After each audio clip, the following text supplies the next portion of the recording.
अस्सलाम वालेकुम। Biology 9 chapter number 1 introduction to biology lecture number 4 part 2।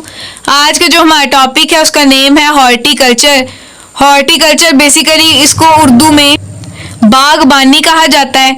अब हमने इस कैरियर में पढ़ना है कि हॉर्टिकल्चर में हम किस चीज़ की स्टडी करते हैं और इसका जो प्रोफेशन है हम कब अडॉप्ट कर सकते हैं और इसकी बेटरमेंट के लिए हम कोई काम कर रहे हैं कि नहीं कर रहे।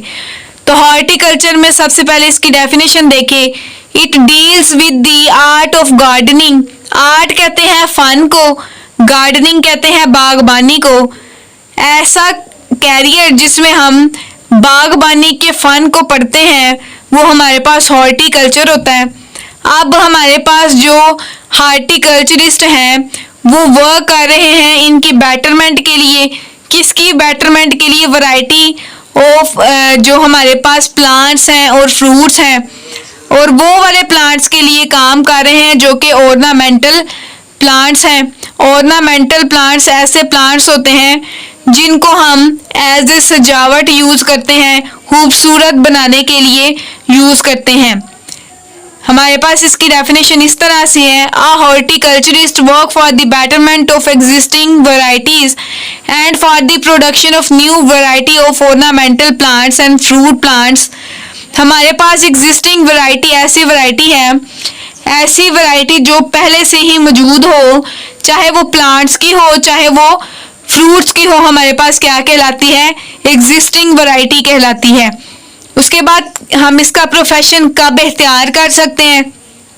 Biology student can adopt this profession after higher secondary education.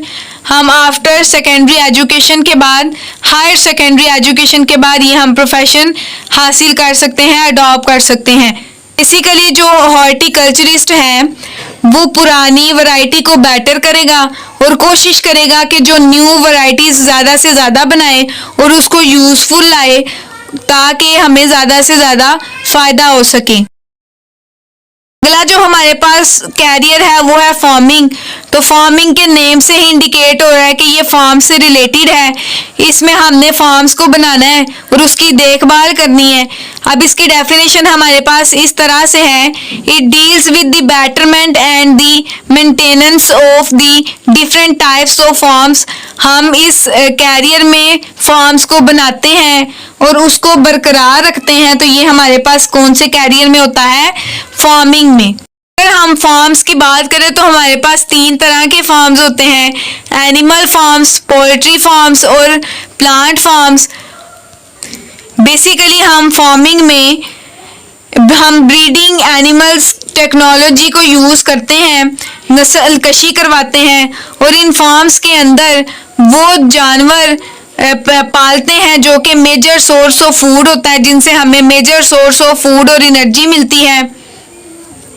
Animal से हम जो कि गोश्त हासिल करते हैं, जबकि पोल्ट्री फार्म से हम चिकन और एग हासिल करते हैं।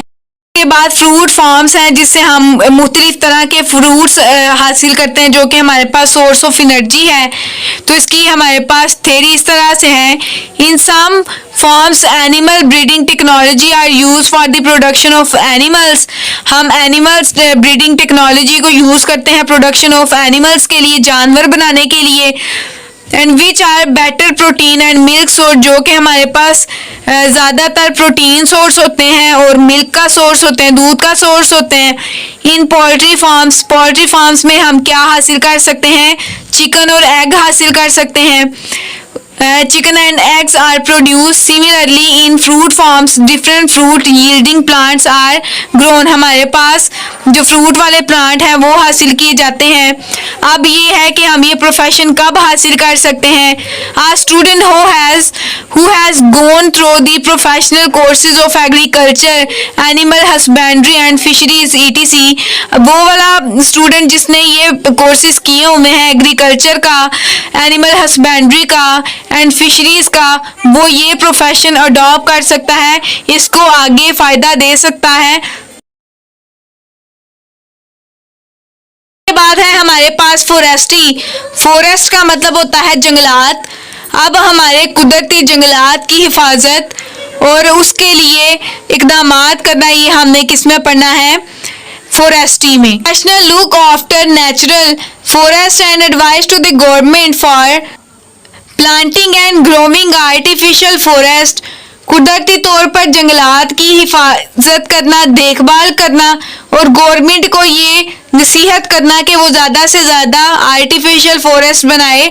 ये हम सारा किस में पढ़ते हैं? फॉरेस्ट्री में पढ़ते हैं। उसके बाद हम ये प्रोफेशन कब अडॉप्ट कर सकते हैं? Many universities offer professional courses in forestry after the higher secondary education in biology.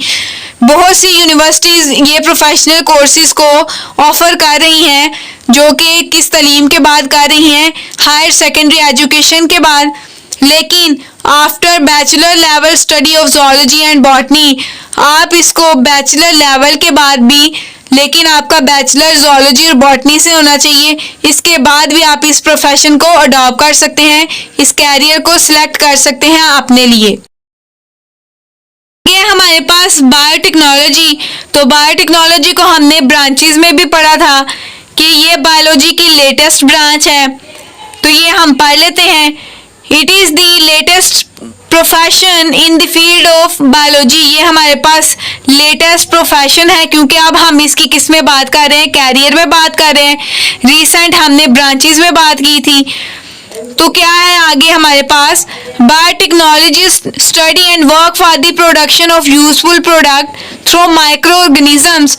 हमारे पास माइक्रो ऑर्गेनिज्म को यूज़ करवाते हैं और ऐसी चीज़ें बनाते हैं जो कि इंसानियत के लिए फ़ायदेमंद हो, जिससे इंसानों को फ़ायदा पहुँचे। तो वो हमारे पास कौन सा प्रोफेशन है? बायोटेक्नोलॉजी का। अब उसके बाद है ये कि हम इस प्रोफेशन को कब अडॉप्ट कर सकते हैं? Universities offer courses in biotechnologies after the higher secondary education in biology।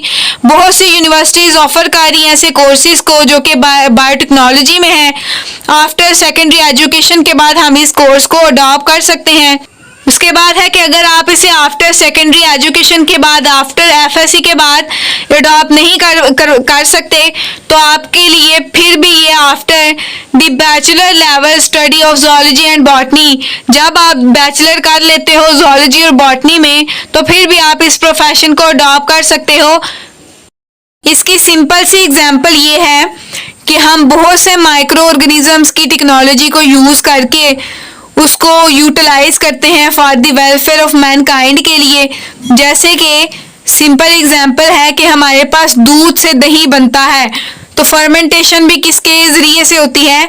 Micro organisms की टेक्नोलॉजी को यूज़ के लिए हम योगर्ट बनाते हैं, जो कि सोर्स ऑफ एनर्जी है। तो ये हमारे किस तरीके से होता है? बायोटेक्नोलॉजी को यूज़ कर बायो की लेटेस्ट ब्रांच को यूज़ करके हम इंसानियत को फ़ायदा पहुंचाते हैं।